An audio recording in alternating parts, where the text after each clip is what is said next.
What's going on, everybody? It's Combs, and today on Adventures with yours truly, different kind of video today. No gameplay stuff. I have been talking for a while about wanting to do more outdoor stuff on the channel, so here we are.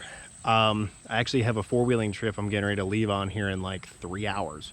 So since I just purchased a GoPro Hero 7, which I'm recording from as we speak, I'm actually able to do more stuff like I wanted to do as far as the outdoors side of things is concerned. I actually meant to take it on a camping trip I went on last week and totally forgot the camera. As I like to say, the doofus is strong with this one. But I'm not going to forget it this time. And before I go, I wanted to do a video, a first of the series called Review My Stuff. Basically, I wanted to review products that I use a lot and actually would recommend to other people. So I figured, in spirit of going four-wheeling this weekend, I would actually review my off-roader. So as you guys can tell, this is a Kawasaki Teryx 4, now that you can see the side of it. So this is a 2020. I actually have had it now for about 3 months. This is the first Kawasaki that I have ever owned, and I've got to say, I freaking love it. You know, it is a four-seater, as you can see in the back there. And what makes this thing so cool is the fact that it's got an engine that is mounted in the middle of the machine, so it just makes the stability of it hellaciously better than other side-by-sides out there. Another thing I like is the fact that it is a four-seater, but it's not like driving a stretched limousine down the trails, because there are a couple OEMs out there that make these giant four-seat machines, and they're really not conducive to, you know, like tight trail riding and stuff, like things that I normally do. So the way I'm going to do these videos, I've stood in the front of this thing enough, but I'm going to do kind of a walk around, let you know why I picked it, you know, things that I like about it, and also maybe some things I'd like to see changed on, you know, like newer models, because the 2021s did just drop, and I don't think they changed much. Kawasaki's kind of under the impression with the Teryx, if it ain't broke, don't fix it, which, you know, honestly isn't too bad. So we start at the front here. So this brush guard here, that comes stock on the unit. That's not something that I added. I like the fact that it's got the extra protection in the front. The tires on it are 27-inch Maxxis Bighorns mounted onto some 12-inch steel wheels. If you get the more premium package, you get 14-inch aluminum wheels. And to be honest, on an off-roader, you really don't need, you know, fancy looking wheels. Kind of defeats the purpose. What I like too is right here, you can see there's 2 and 2. So those are all LEDs. These are actually some of the brightest stock headlights I have seen on a unit. And this is coming from somebody that used to sell power sports years ago. These are totally cool, and I'm glad that Kawasaki loaded this thing with LEDs. Now, the color of this, the Realtree camo, wasn't something that I originally was going to go with. This just happened to be the only one the dealership that I normally do business with had at the time. So I really wanted one, and had to kind of sacrifice on the color. But the more I have it now, I don't know if you can tell, but this is actually more of like a vinyl wrap over top of the plastics. So it, you know, it actually protects the plastics a lot better than just like the regular paint does. So to be honest, I'm really kind of digging it. So if you climb in here, so you've noticed the doors, they are, they're almost like 3/4 doors. They're not like a full door, but they're more than a half door. So I'm gonna go with 3/4 door. If, you know, if somebody else knows the actual, you know, name for it, that's cool. But I'm still going with 3/4 door. Ugh. So dad noises. So if we get up in here, you can see you can control both of the inner and outer gauge pods right here. So technically you've got like 4 settings. So I will go ahead and turn this on real quick. So you can actually kind of see the light, maybe. So that's like on like the low setting. You can probably see the high setting a little better. Then you can do the low and high on the inner pods, and you can do all of them at the same time. So these are actually, like I said, some of the brightest lights I've seen, and I know it's broad daylight too, so there's that.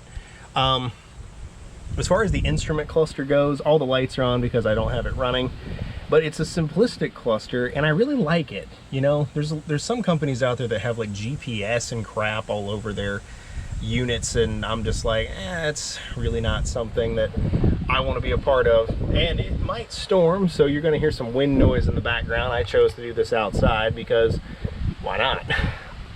As far as storage goes, you've got a big glove box there. I've got it loaded down with various things in my riding gloves. 2 cup holders up here in the front. Squeaky doors, in case you wondered. I got to put a little WD-40 on those. Thanks, Kawasaki.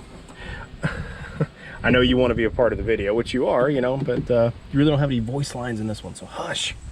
So you got a cubby there, another cubby up here, and the passenger also gets a cubby right there.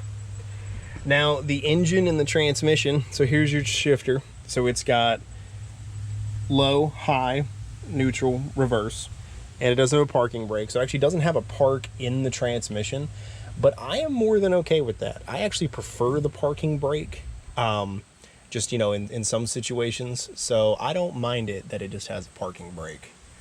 So here's the grab handle for the passenger. The other one's located there. And I will say one thing, these seats are some of the most comfortable OEM seats I think I've ever sat in. These things just freaking rock. If you go to any Kawasaki Teryx video, everybody talks about these seats, and they also talk about the shocks. So let me go ahead and show you those real quick as it begins to rain. That's why you buy the action camera, kids. So these shocks right here, these are Fox racing shocks, and they're actually a very premium shock. And no matter which package you get on the Kawasaki Teryx, they all come with it, whether you get the base model or you get the fully loaded one. So to get out of the rain here real quick, I'll go ahead and jump in the back seat. Gotta show you guys some stuff back here. There's another little cubby there. 2 cup holders for the passengers, and another one back there. And now I'm not the biggest guy in the world. You know, I am 5'11", and I've got plenty of room sitting here in this back seat. And you can see how much space I have. I mean, I've got room for days back here. Since it is raining, I'll show you the roof as well. Roof comes standard on this unit, the camo. The base model doesn't come standard on, but then once you get past that, it's pretty much standard on all of them. So I like having the roof personally, especially on days like today.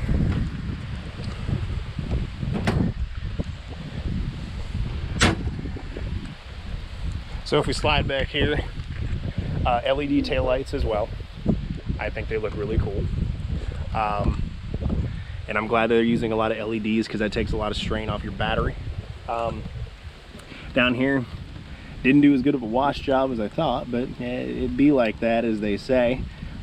There's your exhaust. I'm actually going to be tagging that out. I want to put a dual exhaust on it because this machine does sound really good stock, but it sounds a whole lot better with an aftermarket on it. And as far as towing goes, this beast can tow 1,300 pounds. Personally, I've never towed with it. I don't normally tow with my side-by-sides, but it's nice to know that you can, you know, if need be. So before I go into the reasons why I like it and, you know, improvements and whatnot, I want to show you some of the accessories that I've put on it. And the rain stopped. Neat. So this windshield here, this is a split windshield. So you can run it that, or you run it like that, or you can run it like halfway down. If you notice, there's some scratches and stuff on it. Like you can really see right here how that is chewed up. That is not from yours truly. I got this windshield secondhand from a friend of mine who had one of these units and ended up giving it to his kids. And actually, I think he really regretted it, even though he bought a machine with more horsepower. I don't think it was quite the same for him. He really enjoyed the Teryx. So it actually did come off of his unit that his kids rolled. So that's why there's some road rash and stuff on it. And then there's some scratches in the windshield and stuff there. But I got it for free. These windshields actually normally cost $450. And all I had to do was buy a new hardware kit. So I had to buy a new, the new latch piece, this here, and the hardware to mount it. So no big deal there. And now it's going to rain again.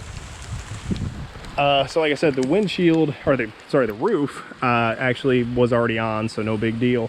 But these rock rails here, I actually put those on fairly recently. They're designed to protect this. They also keep trees from snagging your rear tire here and ruining your entire trip.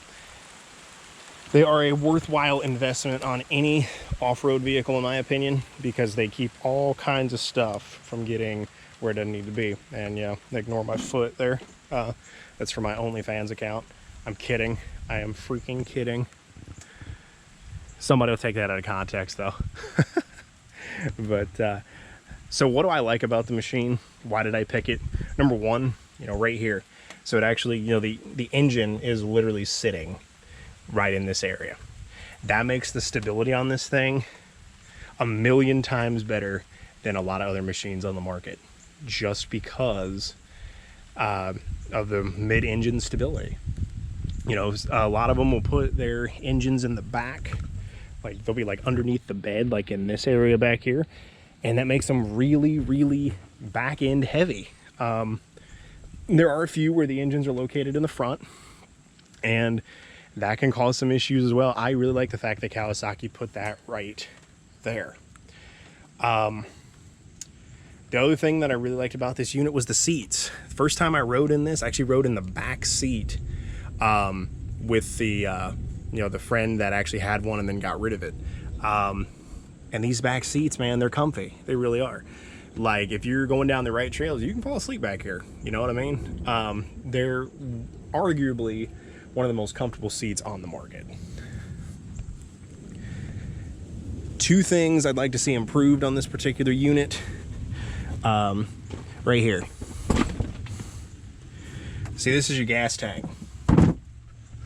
Right under the passenger seat, okay? These things have an issue where you can actually get water down inside the gas tank. Let's say you go into a mud hole and you kind of lean too far to this side, water will go in. So there is actually a mod you can buy that is part of this, like, that goes in here. It's actually right here, this vent hose. That vent hose will actually, you can run it up and you can put it up here. That way you're not getting any water. Oh, might want to put the camera up there, Combs, gee whiz. You can put it up top here, over here. Some guys even run them like on the cross member there. And that way it just keeps, water and stuff from getting down in there. It comes with like a little air filter that goes on. These, like I said, these seats are just freaking awesome, and they're really easy to take on and off too. Something else I'd like to see improved on later models, even though I do like the fact that the engine is right here in this general spot, it does produce a lot of heat. If you go ride in the winter, or actually the last trip I went on before I bought the camera, otherwise I'd have filmed it as well, it was nice because we got in a downpour, and no joke, it was only like 75 that day, and after it rained it was like in the 50s because we were in the woods, it was dark. So that extra engine heat was nice, but I have a feeling this weekend, since it's going to be in the 90s, it's not going to be as fun. That's why you have the vent on the windshield here, to keep that open to let more air in, but at the same time you're going to let all the dust and stuff in too. So overall, guys, what would I rate the Teryx on a scale from 1 to 10? I'm never going to give anything a perfect score on this channel because there's really not anything perfect out there. Everything you will ever buy has some form of an Achilles heel. So I'm going to rate this thing, man, on a scale from 1 to 10. I'm giving it a 9.5. You know, Kawasaki's got a few issues to fix, but they've literally kept this machine the same since like 2012. Other than like minor engine changes and a few add-ons here and there, it just does what it is supposed to do and does it well. Like I said earlier, is it the fastest thing on 4 wheels? Absolutely freaking not. But it will take 4 people down the trail comfortably and reliably. And also, if you decide, like I am, I'm going to put some more work into this. The aftermarket for this thing is huge, I might add. There are just like, you know, hundreds of different items you can buy for this thing to pretty much make it into as, you know, or from mild to wild as an off-roader as you could possibly want. So anyway, guys, I have rambled long enough. So I hope you guys enjoy these kinds of videos because I want to do some more. But if not, let me know. You know, then I will just stick to the gameplay stuff and just do recordings of the outdoor things and not worry about the reviews. Sorry for the shoddy camera work. I haven't been behind a camera in quite some time. So I hope you guys enjoyed it. I will catch you guys on the flip side, and Combs out.